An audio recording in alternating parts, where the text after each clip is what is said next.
The 9 members of the transnational criminal organization MS-13 face charges dealing with racketeering conspiracy, which includes things like drug distribution and the allegation of 7 in Nashville between 2016 and 2017. Officials worked to get these 9 members of MS-13 off Nashville streets. These are the members that have been indicted. This isn't the first major indictment dealing with the MS-13 gang. Back in 2017, 13 members of the gang were charged and convicted with racketeering offenses. Get your hands up there! I will kill you! That's Kevin Tidwell after running from Williamson County deputies, Brentwood police, and U.S. Marshals in a high-speed pursuit. Crawl out towards me! Tidwell is one of the 9 members of the MS-13 gang named in the federal indictment, accused in the 2017 Jesus Flores in Antioch and the deadly shooting of Amarillo Garcia Munoz in a Murfreesboro Pike Strip Mall parking lot, both within a 6-day period. Additional include that of 19-year-old Jorge Alvarado, found shot to death in a field in South Nashville. 18-year-old Liliana Rodriguez, I-24, the shooting death of a man whose body was found in the trunk of a burned car in Cheatham County, and the death of Yerry Gabina and Hector Gabata at a South Nashville apartment complex. Investigators believe at the hands of Oster Delgado Flores. Investigators saying Nashville's streets are safer tonight, but that this is just a step at booting the gang from our community. 9 members of the MS-13 gang have been indicted for multiple violent crimes, including 7 deletions, kidnappings, assaults, robberies, and large-scale drug distribution. Attorney for the Middle District of Tennessee, Mary Jane Stewart, stated, MS-13 is one of the most violent, ruthless, and cold-blooded gangs to ever walk the face of the earth. Authorities reported that an MS-13 subunit, specifically the Thompson Place Los Salvatrucha clique, had been operating in Nashville since at least 2014. One of the earliest crimes linked to the gang occurred on April 6, 2016, when MS-13 members, including Jose Pineda Casas, lured Jorge Alejandro Potter Alvarado to a secluded field in Davidson County under the pretense of smoking marijuana. Believing he was a rival gang member, they confronted him before shooting him multiple times and leaving him to die. Good evening. Liliana Rodriguez, or Lily for short, just graduated from Hunters Lane High School this past May and was enjoying the summer with her brother and friends when the unthinkable happened. Liliana, her older brother Rodrigo, and their friends enjoyed a night out at La Mansión Club on Antioch Pike. That day, she's so happy. She never made it back home. I did notice a car trailing behind. Rodrigo was driving as the 4 of them left the club. The car pulled up next to us, and, I heard a bang. Thinking it was nothing more than an engine backfire, the group kept going. But Rodrigo said he noticed the vehicle trailing them was beginning to act aggressively. Once we were getting close to the split between downtown and our exit, I heard probably like 4 or 5 more. That's when he realized they were being shot at. Lily's friend. On July 31st, 2016, 18-year-old Liliana Rodriguez met her demise in a drive-by shooting on Interstate 24 West. That night, Pineda Caceres and other MS-13 members attended a South Nashville nightclub, where they suspected another individual of being a rival gang member. After leaving the club, they chased the suspect's vehicle on the highway and fired multiple shots, deleting Rodriguez, who was an unintended victim. Pineda Caceres later fled the U.S., but was arrested upon his return in November 2017. On January 18, 2017, Jorge Flores and another MS-13 member attempted to delete a man identified as RV and 3 others in Nashville. They chased RV's vehicle from a Walmart parking lot, cornered it, and opened fire, hitting RV multiple times. A month later, MS-13 members planned to delete 2 rival drug dealers, victims 6 and 7, along with an MS-13 associate who had connections with them. On February 18, 2017, the gang pursued their victims for miles, shooting at them and into a crowded South Nashville nightclub.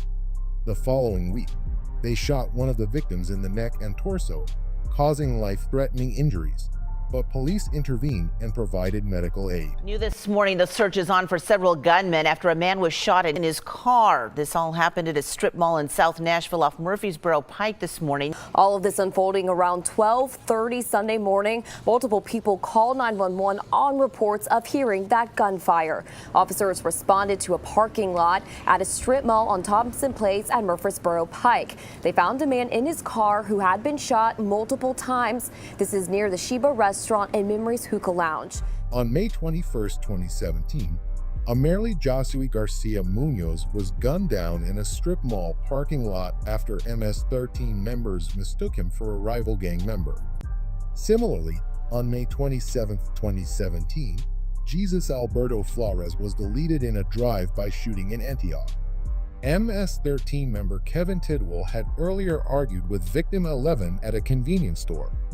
Later, Tidwell and another gang member followed him in a truck, firing shots with an AK-47 and a 9mm pistol, ultimately deleting him.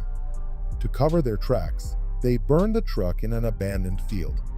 The indictment also includes multiple instances of kidnapping and brutal assaults. On June 17, 2017, MS-13 members confronted a man at a nightclub who had falsely claimed gang affiliation. They summoned additional members, leading to a violent altercation. One of them retrieved an AK-47 and fired a warning shot before forcing the victim into a car and taking him to a secluded location, where they beat him. On July 25, 2017, MS-13 member Gerson Serrano Ramirez kidnapped and tortured a man whom he accused of cooperating with law enforcement. Serrano Ramirez choked him with a rifle strap, sprayed bleach in his eyes, suffocated him with a plastic bag, and broke his finger with pliers. On September 24, 2017, Luis Miguel Colindres Varela deleted Jose Pagada at a South Nashville nightclub, suspecting him of being a rival gang member. To ensure there were no witnesses, Colindres Varela also deleted Yeri Hernandez Gabino, one of Pagada's companions. That same day, MS-13 members lured another victim to a meeting in Nashville, deleted him, and burned his body in the trunk of a car to eliminate evidence. These indictments mark a major step in dismantling MS-13's operations in Nashville. Now to Operation Crime and Justice. Members of a violent South American gang found living in the suburbs of Middle Tennessee. Police arresting two people that they say ran a sex slavery operation for Tren de Aragua. Fox 17 News' Karen Aguilar joining us here in studio tonight to break down these new arrests. Karen? Megan, investigators say the two arrested linked to Tren de Aragua coerced the victims to come to the United States under false pretenses and instead were enslaved in the Nashville area.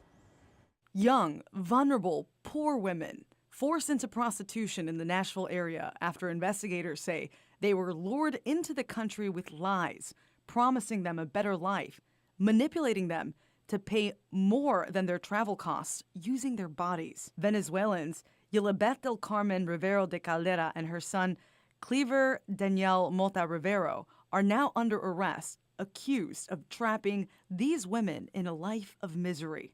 Investigators say they use their Tren de Aragua ties to scare the women into commercial sex and exploitation. They and 6 others are facing human trafficking charges for an operation beginning in 2022. On that crime tracker alert, 8 Venezuelan nationals facing federal indictments accused of sex trafficking young women right here in Middle Tennessee. Now, the U.S. Attorney's Office in Nashville says members of the ring took the victims to hotels across Nashville and created online advertisements for the women to engage in. Investigators say the group targeted poor and vulnerable women from Venezuela and other South and Central American countries with the promise they'd have a better life here. Now, Metro Police Chief John Drake describes what happened after these women were moved to Tennessee. Once here, we believe those women were forced into commercial sex trade to settle their outrageously high travel debts. In February 2025, federal authorities in Tennessee unsealed a 4-count indictment charging 8 Venezuelan nationals with operating a transnational commercial sex enterprise linked to the notorious Trendy Aragua (TD) gang. This case sheds light on the gang's expanding criminal footprint in the United States and highlights the collaborative efforts of law enforcement to dismantle human trafficking networks. According to the indictment, the defendants lured young women from Venezuela and other South and Central American countries to the United States under false promises of legitimate work opportunities. Upon arrival, these women were coerced into commercial sex work to repay exorbitant debts imposed by traffickers. The victims were often threatened with violence, and some had their children and immigration documents confiscated to ensure compliance.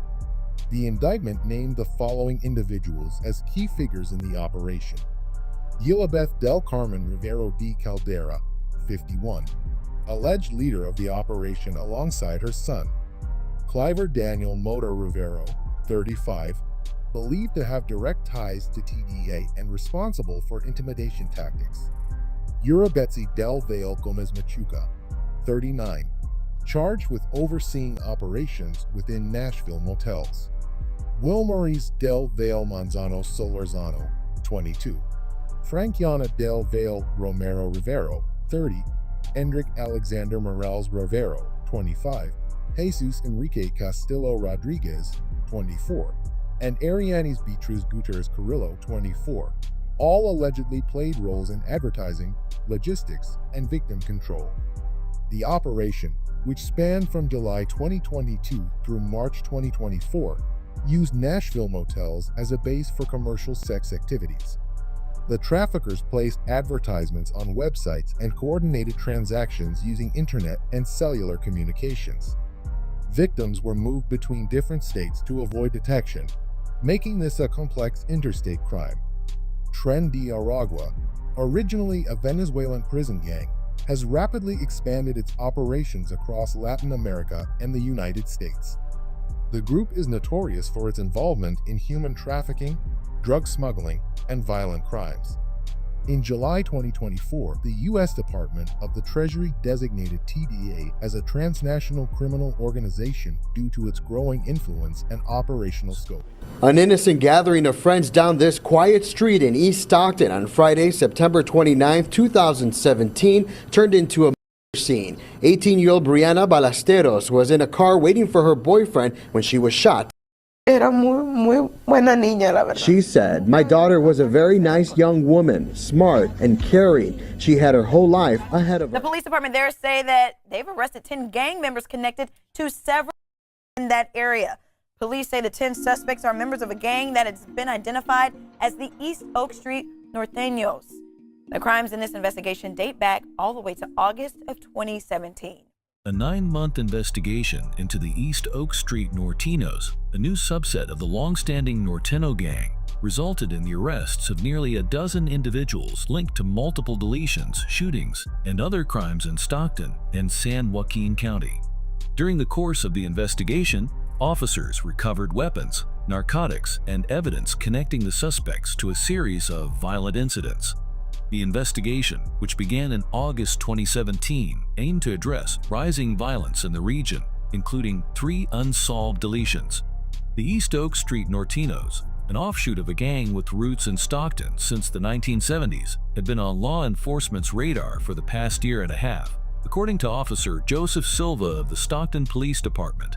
New data-driven tactics were pivotal in identifying and apprehending the suspects, contributing to the arrests of 10 alleged gang members on charges ranging from deletion to possession of weapons, drugs, and stolen property.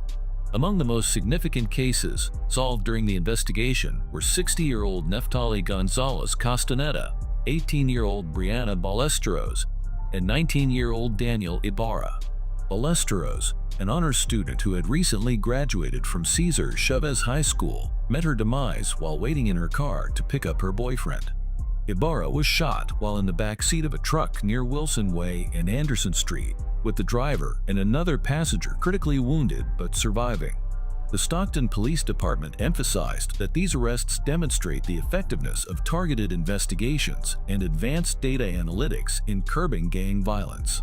Officer Silva stated, "These arrests are a direct result of our commitment to keeping Stockton safe.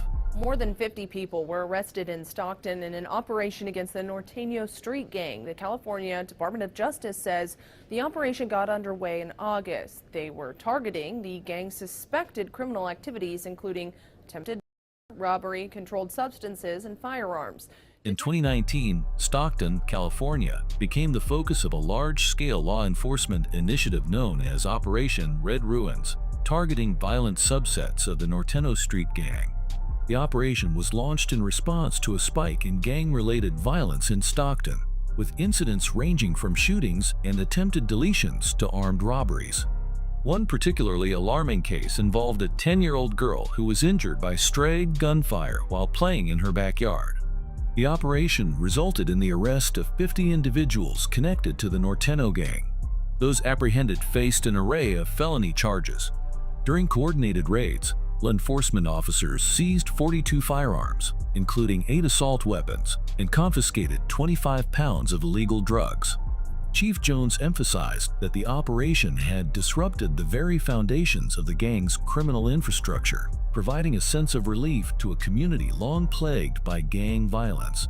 A gang sweep in Stockton leads to more than 30 arrests. Police dubbed it Operation Kryptonite Takedown. After serving 55 search warrants, investigators arrested 34 suspected gang members. Charges range from assault to gun trafficking to EDD fraud. On October 15, 2020, the Stockton Police Department announced the results of Operation Kryptonite, a collaborative effort to combat street gang activity in Stockton, California. The operation was launched in response to a significant increase in violent crime involving documented street gang members between 2018 and 2020. During the investigation, law enforcement officials executed 55 search warrants, resulting in 34 arrests for various criminal violations. Authorities recovered 38 firearms, seized approximately $40,000 in cash, and confiscated various drugs. Several significant arrests were made during Operation Kryptonite. Authorities found 21 firearms in their vehicle during the arrest. Months-long investigation into several feuding gangs in Stockton, California, led to the arrest of nearly a dozen individuals involved in violent crimes, including shootings, robberies, and gang-related activities. The Stockton Police Department, in collaboration with the San Joaquin County District Attorney's Office, announced the arrests following an extensive probe into multiple shootings between 2014 and 2018, including deletions in Stockton and San Joaquin County.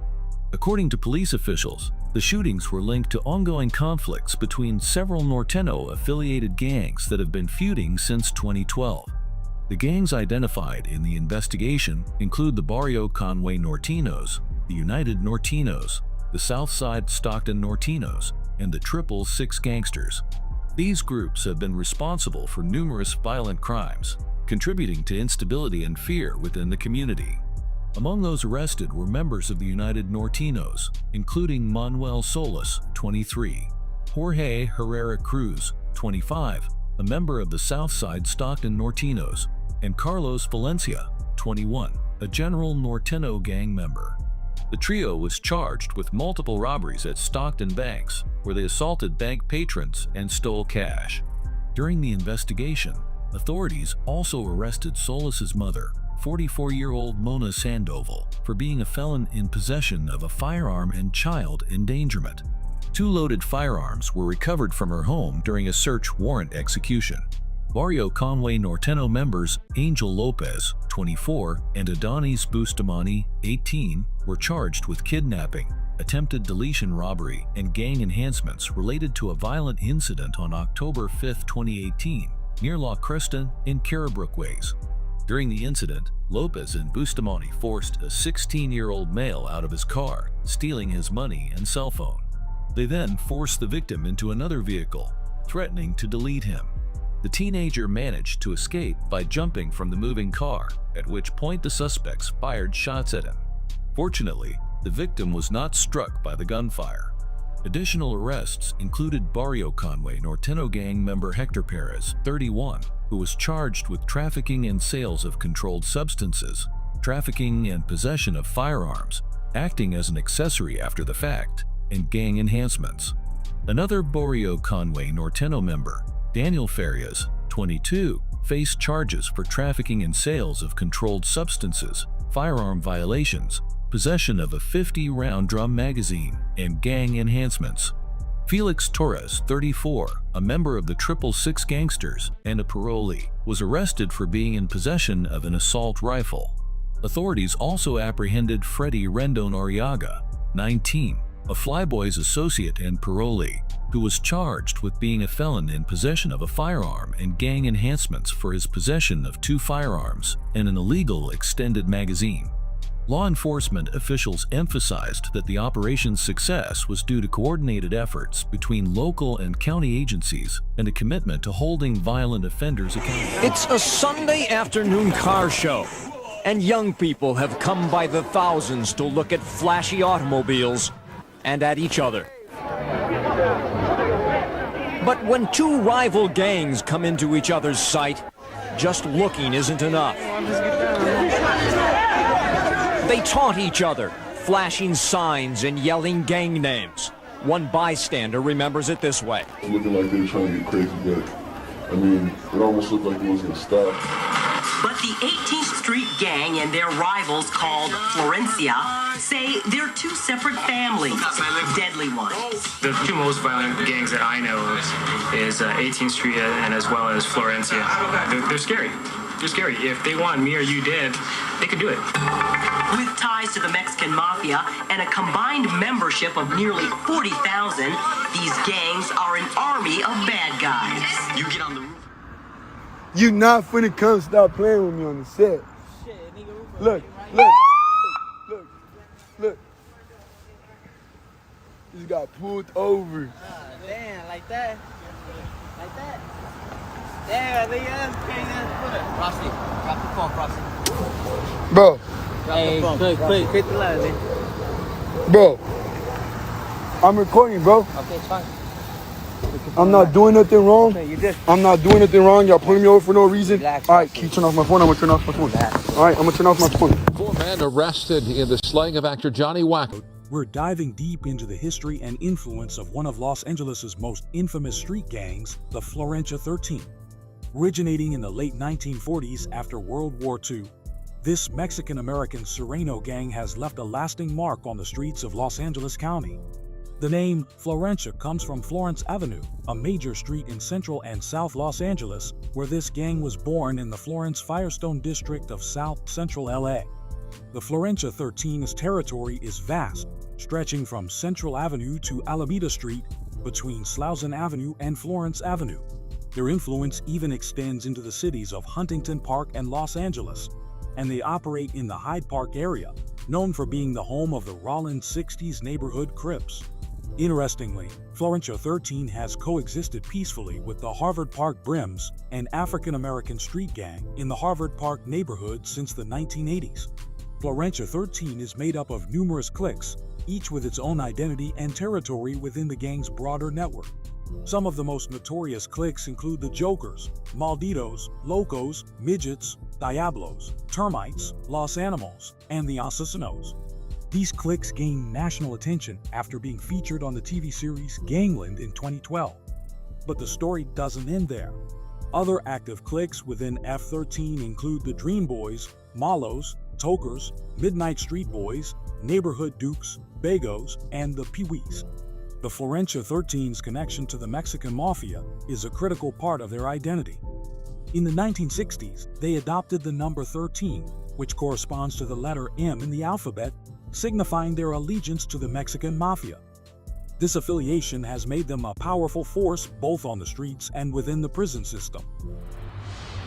Police say Officer Arroyos and his girlfriend were looking at a home on East 87th Street when a black pickup truck with the 4 suspects pulled up. 2 of the suspects allegedly confronted Arroyos and his girlfriend, pointing guns and robbing them, including taking Arroyos' chains. And after taking the chains, police say Arroyos and the suspects started shooting at each other, and Arroyos died from his injuries. Today by law enforcement officials involving the takedown of one of the biggest and destructive street gangs in our area. 37 people associated with the South LA Florencia 13 have been arrested following raids on 30 homes early this morning. Authorities say they funded the gang through armed robberies, extortion, and the sale of illegal drugs. Just last month, 3 members of the Florencia 13 were sentenced to at least 35 years in prison for killing off-duty LAPD officer Fernando Arroyos during a robbery 2 years ago. Over Linwood this morning, the scene of a federal takedown targeting a criminal street gang. FBI agents and LA County deputies raided 30 homes linked to the South LA gang Florencia 13. Investigators say the gang is responsible for the 2022 killing of LAPD officer Fernando Arroyos. Federal and local law enforcement announced a major crackdown on the notorious South Los Angeles-based street gang Florencia 13, F13. A total of 37 members and associates have been charged in federal grand jury indictments for crimes including drug trafficking, extortion, and 3 brutal, one involving a man beaten to death outside a bar in F13 territory. The coordinated operation led to the arrest of 23 of 13 members and associates who will be arraigned in U.S. District Court in Los Angeles. Authorities also seized a significant quantity of illegal drugs, along with 25 firearms and $70,000 in cash, all linked to the gang's operations. Among those charged is Chillerino Busy Jaramillo, a key shot caller in F13, who, along with others, is accused of leading violent racketeering activities, including multiple and the operation of illegal after-hours clubs known as casitas. These indictments strike a significant blow to F13's criminal network, marking a major step toward restoring safety in affected communities. Bro, don't come like that, bro. Don't get that, man. Don't get that. Who's on what? I'm ready. I'm ready to win. What's the deal? Don't try to act tough, bro. Scared. Don't come here and push your heart. No. What size you been disrespectful, bro? All right. I'm not cussing you out nothing like that. Neither was I just told you not to be quiet, bro. That's it. Don't come here preaching Muhammad and shit. I saw you. I didn't touch anybody. I'm gonna come here preaching Muhammad and shit straight up. Or what? To me, know what's the deal? We could do something. What's popping? Or what? Put your badge down there. We can get in. Don't hit me with that. Put your badge down. Yeah. Let me see the whackouts. Okay. Okay. TK. MK for life.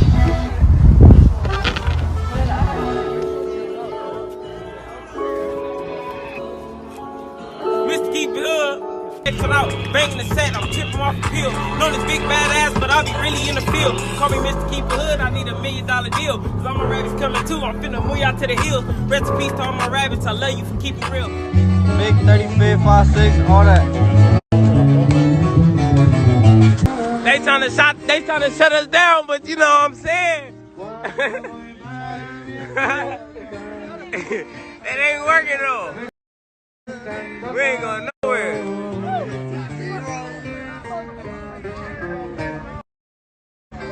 Boy, they hot. Ain't taking a loss, I'ma give it my all, deserve a round of applause. Still gripping on the 40 when I write on the walls. Now they ask me how I'm doing shit better than y'all. All real Easty like, y'all now, rabbits and flash up in this In today's episode, we're taking a deep dive into the history and influence of the Playboys gang, also known as Playboys 13, a notorious Mexican-American street gang that has left a significant mark on the streets of Los Angeles, California. Recognizable by their adoption of the Playboy Bunny logo, this gang has a storied history that dates back to the 1950s. The origins of the Playboys gang can be traced to the Westside Playboys, which formed in the Pico Union area of central Los Angeles. Their stronghold is near Fedora Street, Pico Boulevard, and Normandy Avenue. This territory is adjacent to the Drifters, another Latino street gang. The Westside Playboys are organized into several cliques, including the Chicos Locos, Malos, and Dukes, and are known for their deep roots in the west side of South Central LA. The East Side Playboys, also known as the South Side Playboys 13, emerged in the 1970s in the South Park area of South Central Los Angeles. They dominate a large portion of the East Side, with their territory stretching from Vernon Avenue to Slauson Avenue, between Grand Avenue and Central Avenue. The East Side Playboys have their own cliques, including those from 56th Street, 51st Street, 49th Street, 46th Street, and 42nd Street. They are one of the oldest Latino street gangs on the East Side, a predominantly black neighborhood with only a few Mexican-American street gangs like 38th Street, Florencia 13, Primera Flats, and Clanton 14th Street. By the 1980s, the Playboys gang had expanded its influence beyond Los Angeles, establishing subsets in various cities across Los Angeles and Orange counties, including Bell Gardens, Southgate, Garden Grove, and Burbank. Downtown Los Angeles, authorities arrest 28 gang members and associates of the South LA-based East Side Playboys. The multi-agency task force included personnel from the FBI, ATF, and LAPD. Officers serving search and arrest warrants throughout the LA area overnight. The operation stems from 6 grand jury indictments. Authorities arrest 28 gang members and associates of the South LA-based East Side Playboys. The multi-agency task force included personnel from the FBI, ATF, and LAPD. Officers serving search and arrest warrants throughout the LA area overnight. The operation stems from 6 grand jury indictments, one of which alleges a racketeering scheme and includes allegations of narcotics and weapons trafficking, as well as the extortion of local businesses. Gang members were taken into custody in Boyle Heights this morning as part of citywide bust. The FBI and LAPD were among the multiple agencies working overnight to serve search and arrest warrants throughout Los Angeles. The operation targeted gang members and their associates. Authorities say the people taken into custody are believed to be involved in a range of crimes, including racketeering, possession of weapons, and drug violations. Authorities arrested 28 members and associates of the East Side Playboy street gang in South Los Angeles. These arrests are part of a 4-year investigation dubbed Operation Down the Rabbit Hole, which led to federal racketeering, narcotics, and firearms charges against the gang. The indictments, including one under the RICO Act, reveal the gang's structure, its ties to the Mexican mafia, and its illegal activities such as drug and weapons trafficking and extortion. In total, 41 gang members were charged, with 10 still at large. During the investigation, law enforcement seized 47 firearms, large quantities of drugs, and $140,000 in cash. The lead defendant, Eliseo Luna, is accused of overseeing the gang's operations and authorizing violent acts, including murders. They arrested 3 members of MS-13 in early morning raids this week at 10 locations throughout the San Fernando Valley. They are accused of shooting and killing a homeless man while he slept at a rec center in North Hollywood. Officers say MS-13 members are also believed to be responsible for at least 5 violent assaults at the rec center just after the shooting. This morning, a coordinated law enforcement effort led by the Los Angeles Metropolitan Task Force on Violent Gangs targeted the leadership of MS-13, one of the largest and most deeply entrenched gangs in Los Angeles. A gang that started here in Los Angeles, but which has spread its mayhem across the United States and Central America. We're diving into the origins of the infamous Mara Salvatrucha gang, better known as MS-13, a criminal organization that has become one of the most notorious in the world. MS-13 was born in Los Angeles, created by Salvadoran immigrants who fled the brutal civil wars in Central America. These immigrants settled in neighborhoods like Pico Union, Westlake, and Rampart, where they faced severe racial prejudice and persecution. Initially, MS-13 was just a group of young, delinquent, heavy metal fans trying to find their place in a hostile environment. The gang's original purpose was to protect Salvadoran immigrants from the more established gangs in Los Angeles, which were primarily composed of Mexicans, Asians, and African Americans. Over time, though, MS-13 evolved from a loose group of friends into a dangerous criminal organization. Under the leadership of Ernesto Deras, a former Salvadoran Special Forces member trained by the U.S. Green Berets, MS-13 transformed into a more disciplined and organized gang. Deras used his military expertise to enhance the gang's operations, and it wasn't long before MS-13 began to grow in power.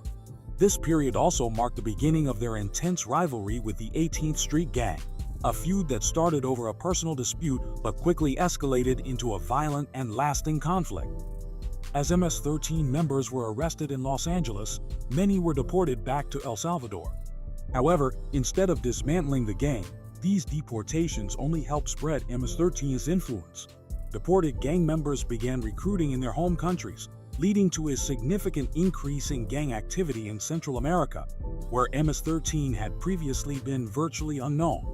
The The Los Angeles Times has argued that U.S. deportation policies inadvertently contributed to the growth of MS-13, both in the United States and Central America. And state law enforcement officials announced a major takedown of the MS-13 street gang's leadership, alleged to be involved in the sale of large amounts of across SoCal. Now, the U.S. Attorney's Office indicted 23 of MS-13's members, some operating from within prison and others on the streets of L.A. They say MS-13 members used violence and intimidation to control the sale of narcotics in the neighborhoods that they occupy. They say with this, they're trying to take out the leadership of the gang to combat violence on the streets. What this investigation has revealed is that MS-13 uses drug trafficking as its lifeblood. It uses drug funds to finance its operations. In a significant crackdown today, federal and local law enforcement officials announced the unsealing of a grand jury indictment against 23 members and associates of the infamous MS-13 gang. These individuals are accused of trafficking large quantities of drugs and illegally possessing ammunition found in a ghost gun.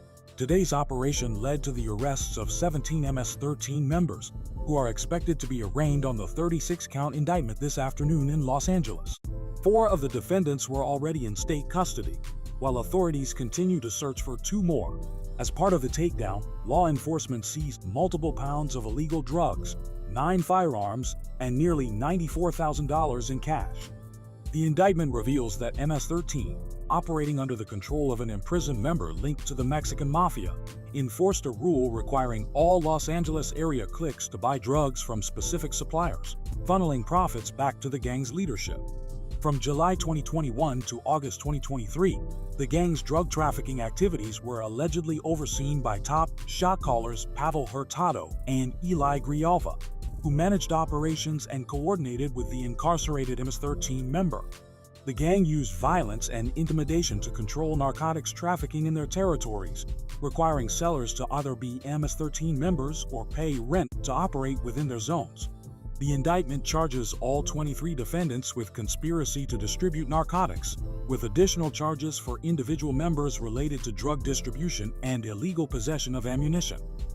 And we're at El Monte Police Department, and a press conference is set to get underway. Take a look behind me. Hopefully you can see these are the suspects, most of them taken into custody this morning. All of them documented gang members, according to law enforcement, known on the streets of El Monte as Sicko, Snarky, Wacky, Mad Dog, and Psycho, to name a few. And all of them were taken into custody this morning. This is the FBI. Come to the front door, open it, come out with your hands up, nothing in your hand. The suspects, again, most of which are documented gang members, according to law enforcement, now facing federal racketeering charges under the RICO Act. And this all started after a member of that same gang, El Monte police officers, Corporal Michael Paredes and Officer Joseph Santana, in June of last year here in El Monte. The officers had been responding to a 911 call reporting a stabbing in what appeared to be a case of domestic violence when they say the suspect opened fire. The 2 officers firing back, killing the suspect. Federal authorities announced on Wednesday that several members and associates of the Quiet Village street gang tied to the fatal shooting of 2 El Monte police officers now face federal charges, including witness intimidation and drug trafficking. The investigation into the gang intensified following the June 14, 2022 demise of Sergeant Michael Paredes and Officer Joseph Santana. Both officers were fatally shot while responding to a domestic violence call at a motel in El Monte. The gunman, Justin William Flores, a known Quiet Village member, was also shot in the exchange of gunfire. Officials have accused the Quiet Village gang of terrorizing the local community for years and maintaining ties with the notorious Mexican Mafia. The indictment outlines various violent acts, including the attempted deletion of a rival gang member and the of a bystander in a retaliatory attack targeting an informant. The Quiet Village gang also allegedly operated an illegal gambling den in Whittier where narcotics were sold. One of the gang's leaders, Chase Carrillo, also known as Sicko, is accused of shooting a rival gang member in January 2022 after an argument in El Monte. Carrillo and another gang leader, Ronnie Rojas, reportedly shot the rival gang member multiple times, leaving him critically wounded. A third individual, identified as JP, is accused of driving the getaway vehicle. Months later, when a police report named JP as a witness, Rojas allegedly instructed members of his gang to circulate the report, signaling that JP should be deleted for cooperating with authorities. Shortly after, Carrillo and another associate, Garcia, allegedly attempted to delete JP, but instead, a woman in the vehicle was fatally shot. Authorities further alleged that gang members celebrated the demise of the two El Monte officers by placing posters, graffiti, and stickers around their illegal gambling business to glorify the shooter and instill fear in the community. Richard Guzman, another Quiet Village member, is charged with multiple counts of selling drugs during the summer of 2022. Meanwhile, Rojas, while incarcerated in the Los Angeles County Jail, is accused of conspiring with a relative to distribute. 38 people arrested and 21 guns seized. Those are the results of a multi-agency gang investigation involving Modesto Police, the CHP, and the Department of Justice. Now, we first told you about the bust yesterday. The investigation, dubbed Operation Red Desert, started last year when investigators say they started to see an uptick in violence. They discovered a connection with the Nuestra Familia prison gang and the Norteño street gang. Officials say local street gang members were carrying out the orders of high-ranking prison gang members. Authorities announced the arrests of 38 individuals, the seizure of 21 firearms, and the prevention of both a deletion and a home invasion robbery following a large-scale gang investigation. The multi-agency effort involved the Modesto Police Department, California Highway Patrol, and the State Department of Justice. The operation, dubbed Operation Red Desert, was launched last year after investigators noticed a surge in violent activity. Their investigation uncovered ties between the Nuestra Familia prison gang and the Norteño street gang. According to officials, local street gang members were carrying out orders from high-ranking members of the prison gang. These gang members would case neighborhoods, looking for homes where families were away at work or school, then break in to steal valuables like jewelry and prescriptions to sell, explained gang investigator Michael Roquetes. While property crimes had the most significant impact on the community, the 38 arrested suspects face a range of charges, including conspiracy to commit murder, kidnapping, and home invasion robbery. Christina Gonzalez. 85 people the Orange County Sheriff's Department and the Department of Justice arrested over a 3-month span. The so-called Operation Scarecrow targeted the Surenos street gang and Mexican mafia members operating in Orange County. With the arrests, authorities say they've disrupted the criminal actions of the Mexican mafia, which operates in jails and prisons. In 2016, longtime Orange County Mexican mafia leader Peter Ojeda was sentenced to 15 years for racketeering and is said to have continued running criminal activity in the area. The intelligence gained through this investigation has helped us to prevent a number of violent crimes. California Attorney General Xavier Becerra and the Orange County Sheriff's Department announced the results of an operation targeting the Surenos criminal street gang and the Mexican mafia. The so-called Operation Scarecrow resulted in 85 arrests over 3 months, seized 36 firearms, including assault weapons, seized 14 pounds of drugs, Becerra said. Orange County Undersheriff Don Barnes said a 2016 deletion in San Juan Capistrano was the catalyst for the investigation. He said the victim was an associate of the Mexican mafia. With the arrests, authorities said they've disrupted the criminal actions of the Mexican mafia, which operates in prisons. The charges in these cases range from fraud to attempted, all with gang enhancements. Every arrest that we can make that disrupts the criminal activity of the Mexican mafia is effective in disrupting their criminal enterprise, Barnes said. San Jose police have arrested 4 males in connection with a series of strong-armed, gang-related robberies that took place last summer. The San Jose Police Department's Gang Investigations Unit identified 5 suspects believed to be involved in at least 5 such robberies. Police believe all 5 individuals are associated with a Gilroy-based gang. One of the reported robberies occurred on July 24th at approximately 8:24 p.m. in the 2200 block of Eastridge Loop in San Jose. According to police, 2 males approached a juvenile victim, shoved him, and forcibly removed his gold necklace. Before fleeing the scene, the suspects displayed gang signs and shouted gang-related slurs. Investigators believe this incident was part of a larger pattern of crimes likely committed by the same group. Initially, the suspects targeted rival gang members, but they later expanded their focus to other victims in San Jose. In some cases, they brandished weapons, including firearms and knives. Tulare County Sheriff's Office has arrested 3 men and a teenager, all believed to be members of a Delano-based gang, for their alleged involvement in a series of armed robberies using stolen vehicles, which were later set on fire. On January 31, 2024, SWAT team members executed multiple search warrants at residences in Delano, leading to the arrests of 20-year-old Ricardo Ramirez, 20-year-old Jordan Lawson, 19-year-old Ezequiel Lopez, and a 16-year-old boy. The suspects are accused of participating in 3 armed robberies that took place at Big B's gas stations along Highway 99 in southern Tulare County. The incidents occurred on December 23, December 30, 2023, and January 22, 2024. Investigators discovered that stolen vehicles were used in each of the robberies and later burned to destroy evidence. This pattern ultimately led detectives to the suspects. During searches of their homes, additional evidence linking them to the crimes was found. Were arrested in the South Bay. San Jose police say 6 men and 2 juveniles were arrested between October 15th and the 17th, accused of several felonies. And the arrests follow several violent crimes ranging from assault with a deadly weapon, carjacking, robbery, and illegal possession of firearms. The police say all 8 suspects are tied to the same violent crime. These suspects were targeting rival gang members, but also started targeting community members, people of neighborhoods like Loma Verde as well as Cadillac Winchester neighborhoods. 8 suspected gang members linked to assaults, robberies, carjackings, and other crimes in San Jose over the past year have been arrested, police announced Monday.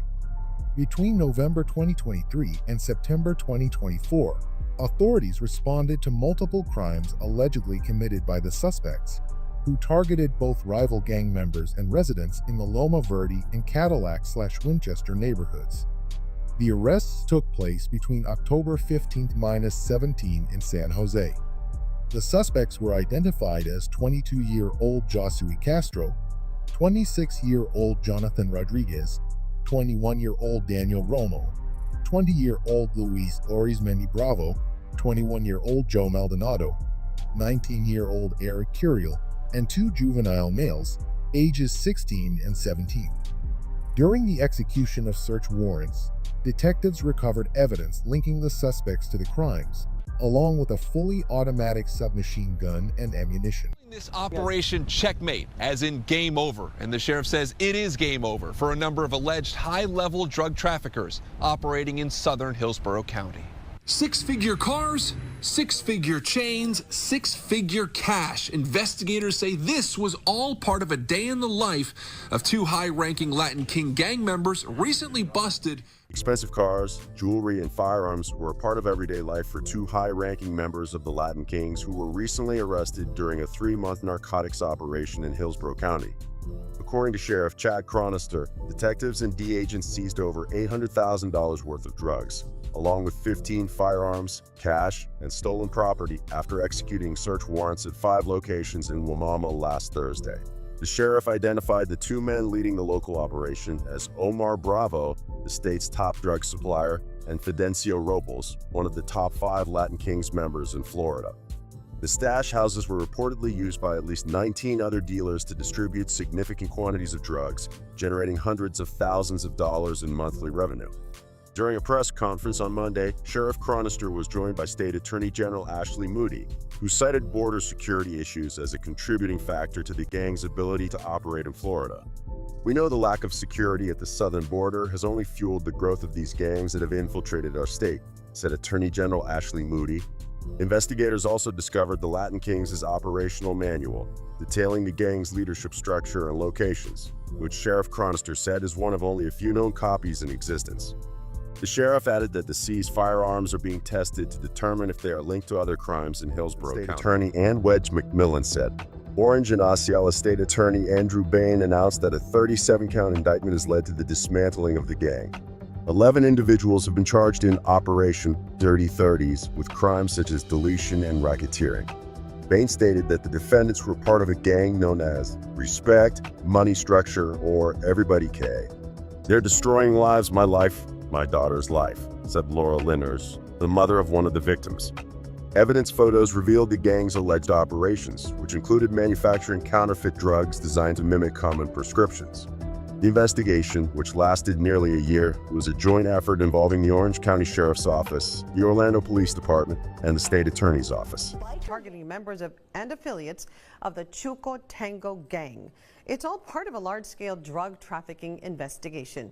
Estela, Thursday morning's operation resulted in the arrest of 21 individuals related to the Chuco Tango gang. That is according to the U.S. Attorney Jaime Esparza. All these individuals suspected of serious drug and firearm offenses. Now the arrest taking place across the borderland in southern New Mexico and West Texas, targeting El Paso, Socorro, Horizon, Las Cruces, and Anthony, New Mexico. The operations conducted in conjunction by federal, state, local, and tribal law enforcement agencies. Across the borderland, FBI agents arrested 21 members of the Chuco Tango gang in multiple early morning raids. Some of the raids happened in West El Paso. One was on the 600 block of Westway Boulevard. The other on the 7300 block of Lakehurst Road. The announcement was made during a news conference about 1 hour ago. I want to show you video of the scene that we got earlier this morning in West El Paso.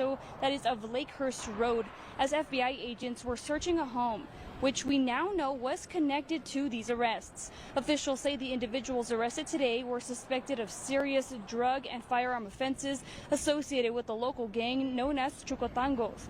They are charged with a combination of statutes related to possession with intent to distribute cocaine. A coordinated operation targeted the prison-born gang known as Chuco Tango in raids across El Paso. The operation resulted in the arrest of 22 individuals, including accused Chuco Tango gang members, associates, and drug dealers. They faced charges related to the distribution of various drugs and illegal firearms. The arrests occurred in multiple locations, including El Paso, Horizon City, Socorro, and Las Cruces and Anthony, New Mexico. Due to the high number of arrests, detainees were processed at the El Paso County Coliseum. Charges against the suspects range from drug conspiracy and possession with intent to distribute to unlawful possession of firearms by felons. In other news, according to the El Paso FBI, in a successfully multi-agency-led operation, Michelle Angelica Pineda, known as La Cheli, was arrested in El Paso on Thursday. Pineda was wanted by the Mexican government for her alleged involvement in multiple in Ciudad Juarez. Law enforcement says Pineda had entered the U.S. illegally and was allegedly operating a drug trafficking ring for a gang out of Mexico. Michelle Angelica Pineda was arrested yesterday. She's wanted in Mexico for her alleged involvement in five and is suspected of multiple other Ciudad Juarez. Local law enforcement, including the FBI Safe Street Gang Task Force, learned that Pineda had entered into the United States illegally and was allegedly operating a drug trafficking ring from a gang from Mexico. Chuco Tango has been linked to Michelle Angelica Pineda, also known as La Cheli, a Juarez-based leader of the Aristas Asesinos street gang. Pineda is accused of leading a violent group that mutilated victims in ritualistic deletions dedicated to La Santa Muerte. Intelligence from the El Paso Police Department revealed communication between Pineda and Chuco Tango members, leading to her February arrest at an East El Paso motel. She was subsequently deported to Mexico, where she faces multiple deletion charges. Chuco Tango, named after the local nickname El Chuco for El Paso, is the city's faction of the larger Tango Blast gang, which operates in major Texas cities. Unlike hierarchical prison gangs like Barrio Azteca and the Aryan Brotherhood of Texas, Chuco Tango functions with a decentralized leadership structure. The gang does not enforce a blood-in, blood-out rule for membership and operates in loosely organized cells outside of prison. The gang has been involved in violent conflicts with the Barrio Azteca gang, particularly due to its refusal to pay a street tax for drug trafficking operations in El Paso. Tango Blast originated as a prison self-protection group and has grown into a network of loosely affiliated factions across Texas. The original Tango groups, known as the Four Horsemen, include Houston, D-Town, Dallas, Cerritos, Fort Worth, and ATX, Austin. Other factions include Tango Origin in San Antonio, West Texas, Carpitos, Corpus Christi, and the Valucos from the Rio Grande Valley. Law enforcement agencies continue to monitor the expansion of Chuco Tango and other Tango Blast factions, focusing on their role in drug trafficking and violent crime in Texas and beyond. Following 4 MS-13 gang members have been arrested and charged with. Houston police say these 4 men stabbed Victor Castro Martinez to death, Marlon Miranda, Wilson Ventura Mejia, Miguel Aguilar Ochoa, and Carlos Enrique Torres. They are 18 to 33 years old. Castro Martinez's body was found in the woods in southeast Houston back in June. Authorities say they believe these suspects could also be tied to at least 7 other. A press conference now getting underway where more arrests may be announced. 11 members of the notorious MS-13 gang have been arrested and charged with 5 deletions committed in the Houston area over 2 months. The brutality of these crimes should shake any decent person, said Mayor Sylvester Turner. The first of these violent deletions took place on June 6, when 4 MS-13 gang members lured one of their own to Cullinan Park and fatally attacked him with a machete. According to Houston Police Chief Art Acevedo, Castro Martinez met his demise because he was suspected of associating with a rival gang. His burned-out car was found on June 8 near a retention pond in northwest Houston. 2 additional MS-13 members are suspected of involvement in the June 6 deletion. They are currently in custody in Liberty County for their alleged role in the July 3rd of another MS-13 gang member. On August 1st, police discovered the body of a man in a field in the 5300 block of W. Fuqua Street in southwest Houston. Investigators believe he was deleted in Galveston before his body was dumped in Houston. 3 days later, 4 MS-13 members fatally shot 25-year-old Johnny Torres outside La Union Mexican restaurant on Wilcrest Drive. Surveillance footage revealed that an argument inside the restaurant escalated into a targeted shooting as Torres exited the building. Police confirmed that Torres had no affiliation with the gang. Authorities arrested a 17-year-old who allegedly drove the getaway car, along with a 20-year-old and a juvenile suspect. On August 9, investigators found the body of a teenage girl who had been reported missing in May. Her remains were discovered in the same area where the August 1st victim was found. While the girl was not a gang member, she had ties to MS-13. The deletions occurred between May and August 2018, underscoring the gang's violent presence in Houston. Houston Police Chief Art Acevedo stated that there are approximately 400 known MS-13 members in the city and around 800 in the region. With an estimated 20,000 gang members in Houston overall, MS-13 remains one of the most dangerous criminal organizations in the area. Federal prosecutors say the Southwest Cholos used the valley as a midpoint for a 1,700-mile sex trafficking ring, ranging from Cancun to Houston. They say the group promised restaurant jobs to women who lived outside the United States. The indictment says the women were smuggled across the border, ending up in stash houses in the valley. Prosecutors say next, the Southwest Cholos would tell the women they're in debt and force them to work in brothels.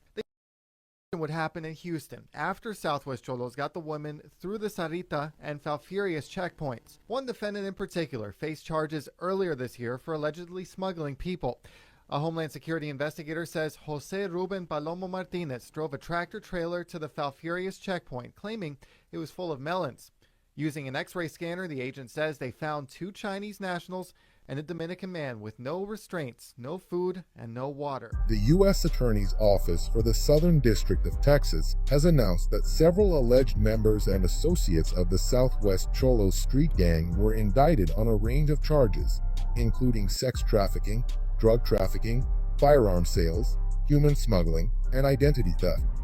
The defendants are charged as members or affiliates of the Southwest Cholos and face multiple counts, including conspiracy charges, sex trafficking by force, fraud or coercion, sex trafficking of a minor, interstate transportation, human smuggling, and importation of aliens for illegal purposes.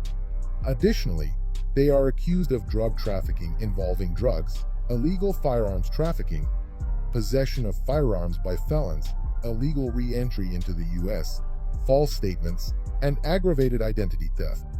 According to the indictment, the gang operated multiple brothels in apartments across Houston and Mexico, with the Carriageway apartment complex on Dashwood serving as their primary hub for sex trafficking, drug distribution, and firearms sales. Victims, many of whom were undocumented immigrants, were falsely promised jobs in restaurants to pay off their smuggling debts. However, upon arriving in Houston, they were forced into gang-controlled brothels. Authorities allege that the defendants used threats and violence against victims and their families if they refused to comply or failed to meet financial quotas. In some cases, victims were tattooed with the names or nicknames of gang members, marking them as property and reinforcing control over them. The indictment also details separate human smuggling activities, with at least 9 individuals transported through stash houses in the Rio Grande Valley before being taken to Houston. Among them were 2 Chinese nationals, who allegedly paid more than $40,000 each. During law enforcement raids, authorities found 16 additional smuggled individuals hidden in stash houses throughout the area. Beyond human trafficking and smuggling, the gang was also allegedly involved in drug distribution and the sale of stolen firearms. The indictment states that firearms were sold as part of criminal enterprises operating within the gang's network. If convicted, the defendants face severe penalties. Those charged with sex trafficking face 15 years to life imprisonment, while drug trafficking carries a sentence of 10 years to life. Federal authorities continue to investigate the Southwest Cholos gang's criminal network, working to dismantle its operations in human trafficking, drug smuggling, and weapons distribution. One of the city's most violent gangs are behind bars this afternoon. They're part of the Trinitarios gang that calls itself OED, which stands for Own Every Dollar. They operated mainly in Washington Heights, also in the Bronx, though, and Queens. They're charged with narcotics conspiracy. The defendants are accused of selling several drugs, including fentanyl. High-end heists, a shootout with police, and hundreds of thousands of dollars worth of watches and jewelry. It's all in a night's work for alleged members of the OED, or Own Every Dollar crew, which may be an affiliate of the notorious Trinitarios gangs. Now time may be running out for them. A high-end armed robbery ring believed to be responsible for a dozen or more heists throughout the city were added again outside the trendy Pergola restaurant in the Nomad district about 1:15 Monday morning. Police say officers tried to pull over 2 suspects in a BMW they believed was connected to previous crimes, but the driver sped up and jumped a curb. Federal prosecutors in New York have unsealed a superseding indictment charging more than a dozen members of the criminal street gang Own Every Dollar, OD, with racketeering, robbery, illegal firearms possession, narcotics trafficking, and both attempted and completed deletions. OED, a subset of the Trinitarios gang, operated mainly in and around Washington Heights, as well as in the Bronx and Queens. The group is known for its use of extreme violence to further its criminal activities. The 16 defendants are accused of distributing various narcotics. The indictment alleges that they sold drugs to undercover police officers and were frequently apprehended with narcotics prepackaged for sale.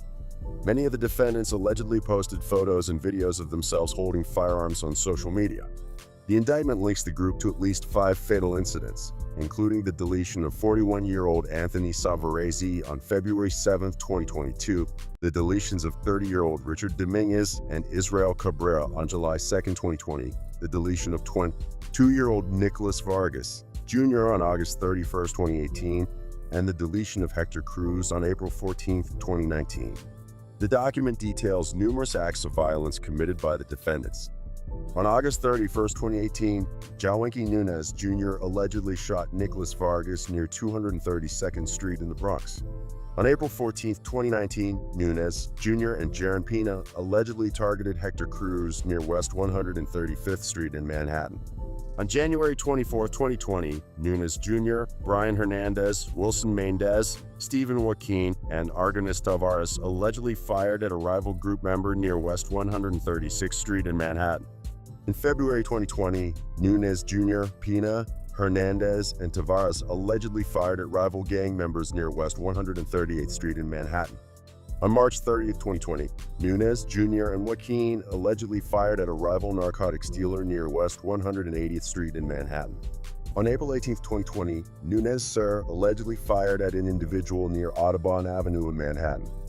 Other incidents include a shooting on May 13, 2020, when Justin Diza and Mendez allegedly fired at rival narcotics dealers near West 184th Street in Manhattan. On May 15, 2020, Hernandez allegedly fired at a rival narcotics dealer near West 188th Street in Manhattan. On June 26, 2020, Nunez Jr., Joaquin, and Ari Rodriguez Rosario allegedly fired at rival narcotics dealers during a high-speed pursuit in Washington Heights.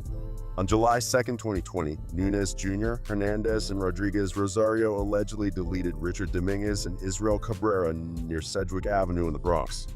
On July 5, 2020, Nunez Jr. and Rodriguez Rosario allegedly fired at rival gang members near West 136th Street in Manhattan. On July 18, 2020, Nunez Jr. allegedly fired at an individual near West 183rd Street in Manhattan. On October 22, 2020, Nunez Jr. and Diza allegedly fired at individuals near Valentine Avenue in the Bronx. On December 13, 2020, Mendez allegedly committed an armed robbery near West 188th Street in Manhattan.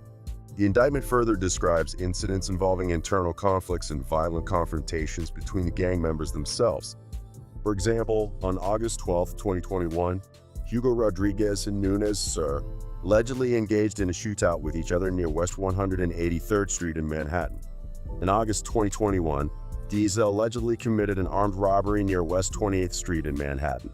In September 2021, Diza allegedly attempted another armed robbery near the FDR Drive in Manhattan and, along with Mendez, committed an armed robbery in Queens. On January 22, 2022, Nunez Jr., Pina, Trejo, and Joaquin allegedly committed an armed robbery and fired shots at several individuals near West 145th Street in Manhattan. On February 7, 2022, Melvin X. Rodriguez allegedly deleted Anthony Savarese near Andrews Avenue in the Bronx. On February 14, 2022, Hugo Rodriguez and Trejo allegedly committed an armed robbery near West 203rd Street in Manhattan.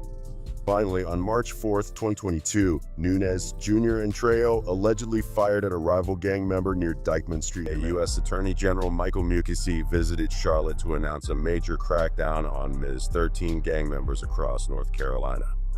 The operation resulted in the arrests of 26 alleged members who now face a total of 55 criminal charges, including 4 counts. Mukasey's presence underscored the significance of the raids, which took place in several locations throughout the state. One of the raids occurred in a quiet, working-class neighborhood off Scalabark Road at the Southgate apartment complex. MS-13 members are considered some of the most violent gang members in Charlotte. Many of those arrested had prior records and had been released in the past. However, with federal authorities now handling the case, convictions could lead to sentences of 20 years or even life in prison.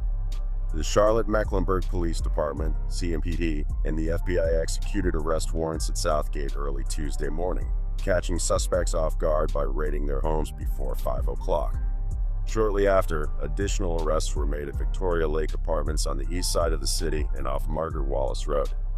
Law enforcement spent hours tracking down remaining suspects as part of the coordinated operation.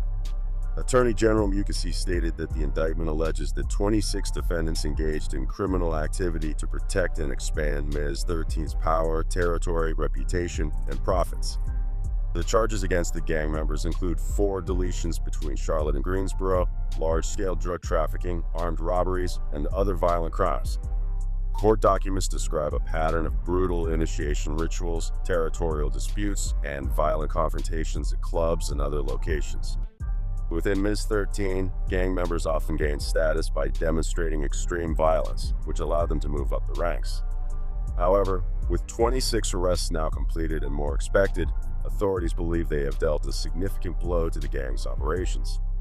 MS-13's presence in Charlotte has been well documented in the past.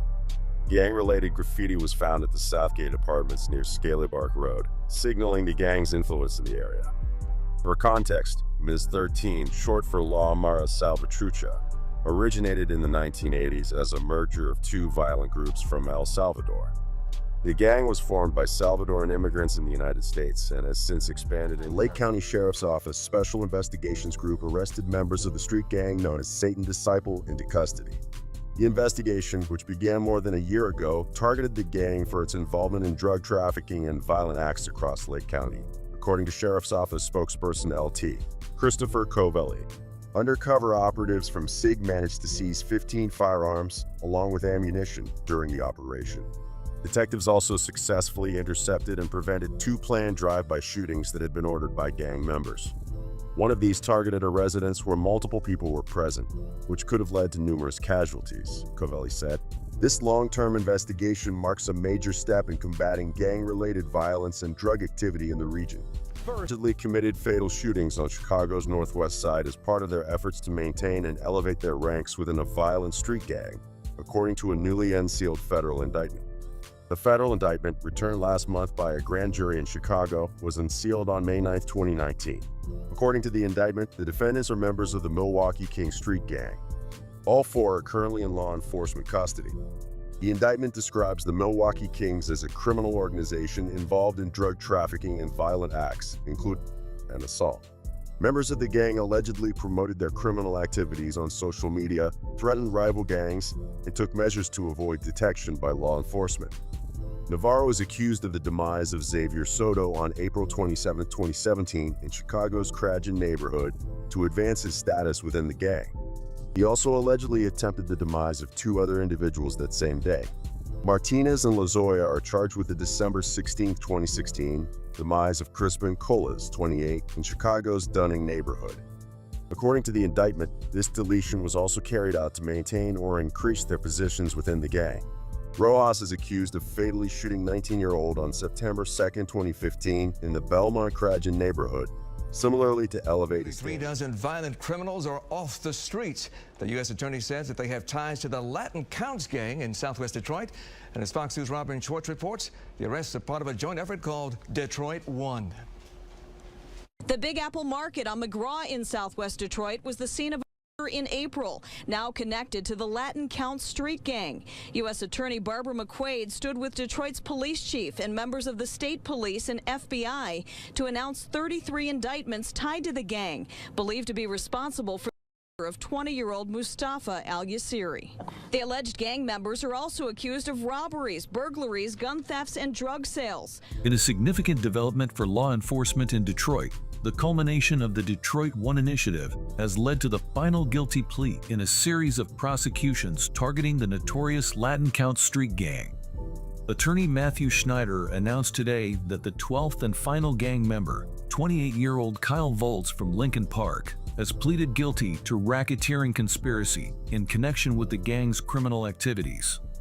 This plea marks a pivotal moment in the federal crackdown on one of Detroit's most violent street gangs. Volz entered his guilty plea in federal court in Ann Arbor before U.S. District Judge Judith Levy, admitting to his role in the racketeering conspiracy that included attempted robbery and other violent crimes.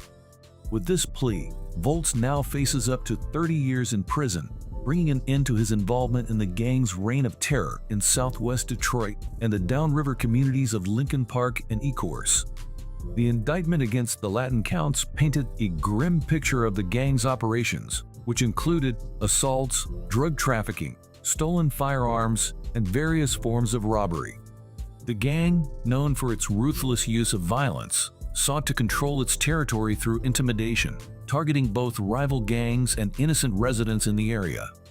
As part of his guilty plea, Volz accepted responsibility for his role in deletion of Terrence McLaren and the shooting of another victim on August 18, 2013. He also admitted to assaulting and attempting to rob a different individual on April 29, 2014. His plea follows the sentencing of 3 other Latin Counts members for their involvement in McLaren's deletion. The federal case also highlighted the role of Isidro Garza, the head of the Latin Counts in Michigan, who was sentenced to 10 years in prison earlier this year. Garza, despite being incarcerated in the Michigan Department of Corrections, continued to lead the gang, disseminating orders and maintaining control over its operations. He was already serving a lengthy sentence of 25 to 50 years for a gang-related deletion committed in 1993. Another key figure in the gang's leadership, Benjamin Badel, who served as the Minister of Information, pleaded guilty to racketeering conspiracy on January 29, 2018. Badel, responsible for relaying Garza's directives to lower-ranking members, faces a 10-year prison sentence. Gang members and gang associates have been indicted on charges related to guns, drugs, and recruiting new members into the gang. Those indictments were announced by the U.S. Attorney this morning. All the defendants are affiliated with Surenos Mob 13, or SMT. They are a subset of the Surenos gang that operates in Ada and Canyon counties. FBI agent Doug Hart said these charges could effectively spell the end for SMT. Prosecutors believe they have made significant progress in dismantling the Surenos Mob Street gang in Canyon County, following the indictment of 20 individuals suspected of being members or associates of the gang. These indictments come after several months of investigation into the gang's activities. 5 individuals now face federal charges related to the distribution of drugs, as well as unlawful firearm possession. Meanwhile, 15 others have been charged in Canyon County 3rd District Court with recruiting gang members, distributing drugs, and supplying firearms to the gang.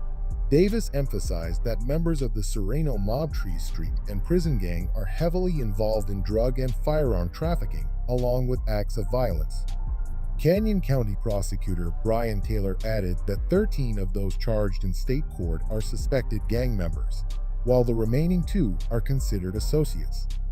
Among those indicted is Moises Ortiz, 19, of Nampa, who was previously arrested in April for aggravated assault and unlawful discharge of a weapon after allegedly shooting at a rival gang member in Caldwell.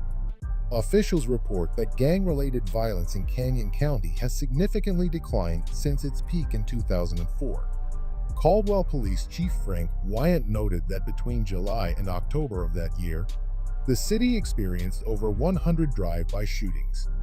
In contrast, Caldwell saw only 1 drive-by shooting in 2016, and the individual responsible was quickly apprehended. In December 2017, a Canyon County grand jury indicted 5 members of the Norton gang as part of Operation Red Dawn, a multi-agency investigation targeting gang-related activities in the Treasure Valley region. The operation was aimed at dismantling criminal enterprises engaged in drug distribution, illegal firearm possession, and other organized crime activities. During the operation, law enforcement executed 7 search warrants, leading to the seizure of numerous weapons, drugs, cash, and gang paraphernalia. Officials highlighted the importance of this crackdown in their ongoing battle against organized crime in Canyon County. Prosecutor Brian Taylor reinforced the community's zero-tolerance stance on gang activity, stating, "Canyon County will not tolerate criminal gangs in our communities. By bringing in drugs, guns, and violence, gangs destroy the very fabric of what we want our county to be." This is another message to gangs to stay out of our county. 6 people have been arrested in connection to a homicide that happened nearly 2 years ago in Nampa. In September of 2022, Joe Flores was shot in the parking lot of a Buffalo Wild Wings on North Cassia Street. Now, Nampa police say investigators have arrested 6 local gang members. All of those people are on your screen right now. They have all been charged several times related to Flores after an almost 2-year investigation. Police say Flores was an innocent bystander who was caught in the crossfire of a gang fight. Tampa police detectives arrested 20-year-old Justina Amera Cedillo last Friday. Cedillo is one of 7 people arrested in connection to Flores. In September of 2022, Joe Flores was shot and killed in the parking lot of Buffalo Wild Wings on North Cassia Street in Nampa. Nampa police say that investigators arrested 6 local gang members earlier this month in connection to that. They have all been charged several times related to this case after... Nampa police investigators have arrested 6 local gang members in connection with the September 2022 deletion of Joey Flores, a 23-year-old from Caldwell.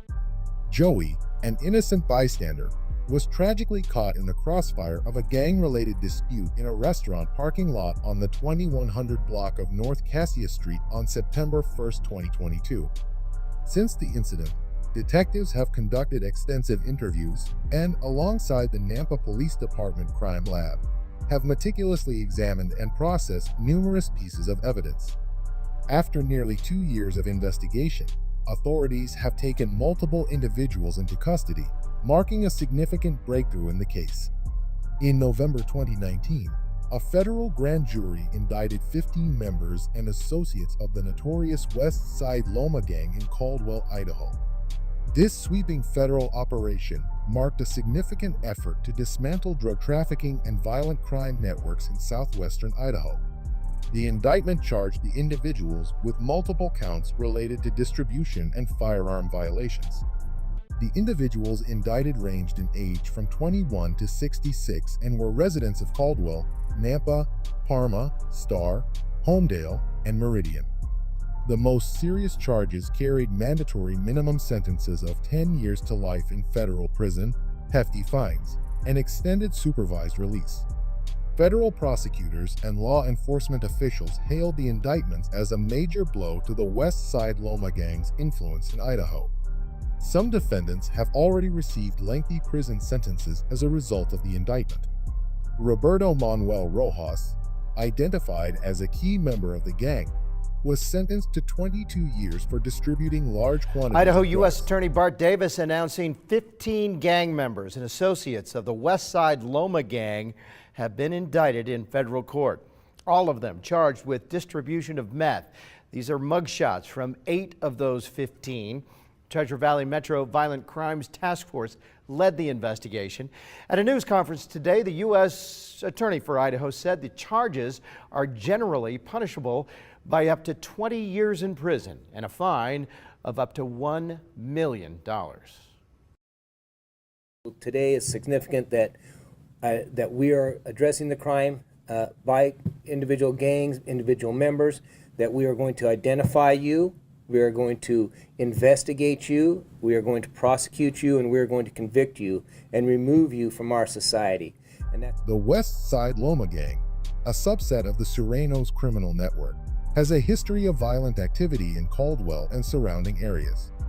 Their presence has contributed to drug-related crime, gang violence, and firearm offenses. With key members facing significant prison time, law enforcement officials hope this case serves as a warning to other criminal organizations operating in the region. However, the battle against drug trafficking and organized crime is far from over. Canyon County Sheriff says overcrowding is at least partly to blame for a jail fight that got out of control there. Now, this happened last month, and the 12 men involved are now facing felony riot charges with an enhancement because the fight was gang-related. Sheriff Kieran Donahue says that the staff members there do prepare for fights, but that when you put them together, gang culture in a crowded jail makes for a recipe for trouble. when a gang member calls out a different gang member, a rival gang member, something's going to happen. In June 2018, the Canyon County Jail experienced a significant disturbance when a fight erupted between rival gang members, leading to felony rioting charges against 12 inmates.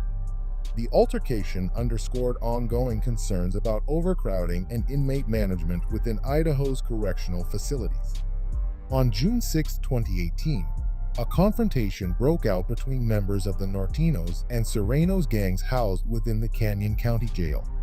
The clash was severe enough to prompt a grand jury to indict 12 individuals on felony rioting charges, each carrying potential sentences of 5 to 20 years in prison, with additional gang-related enhancements that could add 2 to 5 years. Canyon County Sheriff Kieran Donahue highlighted that the jail's overcrowded conditions played a significant role in the incident. He noted that the facility lacked the necessary space to separate rival gang members, increasing the likelihood of such confrontations. This riot was not an isolated incident. Around the same time, the Bannock County Jail in Pocatello also experienced a riot involving 27 inmates, which was similarly attributed to overcrowding. Bannock County Sheriff Lauren Nielsen described the situation as a correction crisis, emphasizing the urgent need for solutions to manage the growing inmate population. The riots in both Canyon and Bannock counties have intensified discussions about Idaho's correctional infrastructure and the challenges posed by overcrowding. Prosecutors slapped 30 gang members with racketeering charges as police exposed one of the most violent street gangs in Oklahoma City. With more than 230 members, the Warritos make up the third largest Hispanic gang here in the city. Michael Konopasek spent time on their turf. He joins us now with more. Michael? Well, Kelly and Amanda, police say there are 2 areas in Oklahoma City that are controlled by the gang. People living in those areas are in terror. They say the gangsters are in complete control. What they say goes, crime. It's a daily occurrence. The gangbangers have taken over. Jerry Scott has lived in southeast Oklahoma City for 37 years. She says her neighborhood has gotten worse and worse. I don't know how to explain it. It's just they're in control. When the dark comes, you get in the house. She's talking about the Warritos, a gang with ties to Juarez, Mexico, one of the deadliest cities in the world. They have been terrorizing OKC neighborhoods since the 1970s. Here are some of the recent perps facing new charges. Police say these men and their gang buddies have saturated 2 distinct areas of OKC. The first, the top of the town, from Southeast 15th to Southeast 25th and South High Avenue to I-35. The second, West Side, from Northwest 16th to Main and I-44 to Western. Prosecutors have charged 30 alleged gang members with racketeering as authorities uncovered one of Oklahoma City's most violent street gangs. With over 230 members, the Warritos are considered the 3rd largest Hispanic gang in the city. According to police, the gang is taking control of 2 areas in Oklahoma City, leaving residents in fear. Locals say the gang dominates the streets, and crime has become an everyday occurrence. The gang members have taken over, said Jerry Scott, a longtime resident of southeast Oklahoma City. Scott, who has lived in the neighborhood for 37 years, said the situation has steadily deteriorated. I don't know how else to explain it, Scott said. They're in control. When it gets dark, you stay inside. The Warritos, with ties to Juarez, Mexico, one of the most dangerous cities in the world, have been terrorizing Oklahoma City neighborhoods since the 1970s. Police report that the gang has saturated 2 specific areas of the city. The first is an area known as Top of the Town, which extends from Southeast 15th Street to Southeast 25th Street and from South High Avenue to I-35. The second is the West Side, spanning from Northwest 16th Street to Main Street and from I-44 to Western Avenue. I saw a crime just the other day, said James Hudson, another Southeast Oklahoma City resident. I saw something go down. Not far from a playground near South High Avenue in the Top of the Town area, graffiti marking Warritos territory is visible. They did a drive-by just around the corner, said Carla Rodriguez, another resident. Residents in these gang-controlled areas believe the Warritos hold more power than the police. Scott shared how life has worsened in the neighborhood, revealing that her car has been stolen twice recently. Just days ago, someone siphoned gas from a truck. Police initiated their investigation into the Warritos in October 2011 after a surge in drive-by shootings. Now to a crime alert, and 10 members of a street gang have been indicted by a grand jury. This group is linked to 14 incidents around Denver. Most of them are drive-by shootings. The indictment resulted in 114 federal charges. The group is accused of shooting into homes and cars. New tonight out of Denver, a grand jury indicted 10 people over 100 felony counts. Follows a 2-year investigation by Ravern, the regional anti-violence enforcement network. The indictment says all 10 are members of a street gang called Few But Plenty, maybe part of a series of drive-by shootings of rivals. After a 2-year investigation by the regional anti-violence enforcement network, a Denver grand jury has indicted 10 individuals on 114 felony counts for alleged crimes involving 47 victims. The indictment identifies the individuals as members of a criminal street gang known as FBP, Few But Plenty. These individuals are believed to be responsible for 14 separate incidents involving 47 victims in the Denver metro area, primarily through drive-by shootings targeting rivals, stated Denver District Attorney Beth McCann. The investigation, dubbed Operation Ricochet, due to the large number of drive-by shootings involved and the threat they pose to surrounding communities, has led to this major breakthrough. The Denver District Attorney's Office will prosecute the 10 defendants in Denver District Court. Prosecutors say 13 members of a violent gang now face over 250 charges. Grand jury indicting the group last month. Investigators say they are part of a criminal street gang that is responsible for 18 shootings, including Commerce City and Denver. and targeted members of rival gangs. The grand jury has indicted 13 individuals on 255 felony counts following a multi-year investigation by the Regional Anti-Violence Enforcement Network. These individuals face criminal charges from the Denver District Attorney's Office for alleged crimes involving 113 victims. According to the indictment, the defendants are all members of a street gang called 2DS, Too Damn Smooth, Too Damn Self-Made, or Too Damn Styling. They are accused of violating Colorado's Organized Crime Control Act and being involved in 18 shootings, including dangerous drive-by incidents that endangered innocent bystanders. One of these shootings resulted in the demise of Jesus Duran Maldonado in Commerce City on February 26, 2022, while another led to the demise of Christian Carino Salazar in Denver on May 28, 2022. In addition, the defendants face charges of attempted deletion, aggravated motor vehicle theft, assault, menacing, and robbery. These individuals are believed to have shared a common goal of committing violence, primarily targeting rival gangs, to gain notoriety and assert dominance in their neighborhoods. The Regional Anti-Violence Enforcement Network, RAVEN, carried out a multi-agency operation early Tuesday morning, resulting in the arrest of 7 individuals as part of a Colorado Organized Crime Control Act investigation. This 2-year investigation centered on 12 suspects, all members of a criminal organization known as Blitz Gang Official. These suspects, the sole members of the gang, collectively face more than 300 criminal charges related to numerous violent crimes across the Denver metro area. Dubbed Operation Family Ties, the coordinated effort involves SWAT teams from the Aurora Police Department, Arapahoe County Sheriff's Office, and Denver Police Department. One suspect barricaded himself inside his home when officers arrived and later met his demise by suicide. In addition to the arrests, officers seized a significant cache of weapons, including 2 fully automatic AR-15 rifles, a Draco AK-47 style assault pistol, 2 silencers, and 9 handguns. 2 of the handguns were equipped with illegal switches or autosears, which convert semi-automatic firearms into fully automatic weapons. Members of the MS-13 street gang, along with their associates and drug suppliers, were arrested following 2 federal grand jury indictments as announced by the Justice Department and the Metro Gang Task Force. These arrests mark the culmination of a 3-year investigation into one of the most notorious gangs in the nation. The U.S. Attorney's Office secured indictments against 20 defendants, charging them with various drug and firearm-related crimes. Simultaneous arrests were also made in Los Angeles. The investigation also uncovered drug distribution extending into a California state prison. According to the indictments, MS-13 gang members Gerardo Lopez, aka Clever, or G-Man, 31 of Denver, and Jose Garcia Sanchez, aka Cutracho, 26 of Aurora, were key figures in a conspiracy to distribute. The distribution took place on the streets of Metro Denver and within California's High Desert State Prison. Some defendants are also facing charges of illegal firearm possession. Operation Snake Eyes, a 6-week enforcement initiative, resulted in the arrest of 140 violent fugitives, including 51 gang members.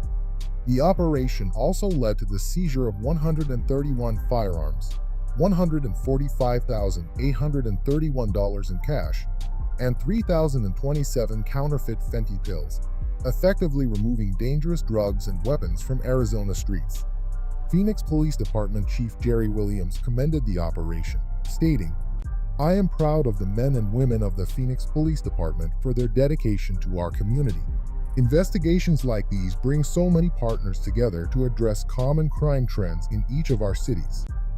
Working with intelligence-driven information allows us to specifically target those individuals who are responsible for crimes which often result in violence." United States Attorney Michael Bailey echoed these sentiments, emphasizing the collaborative nature of the effort. The success of Operation Snake Eyes is a testament to the hard work and collaborative effort of our law enforcement partners. As prosecutors, we are proud to serve alongside these dedicated men and women, as well as our colleagues at the Macau, in seeking justice against gang members and violent offenders in our state. Operation Snake Eyes serves as a powerful example of what can be accomplished through cooperative law enforcement efforts, delivering a significant blow to gang activity and enhancing public safety in Arizona.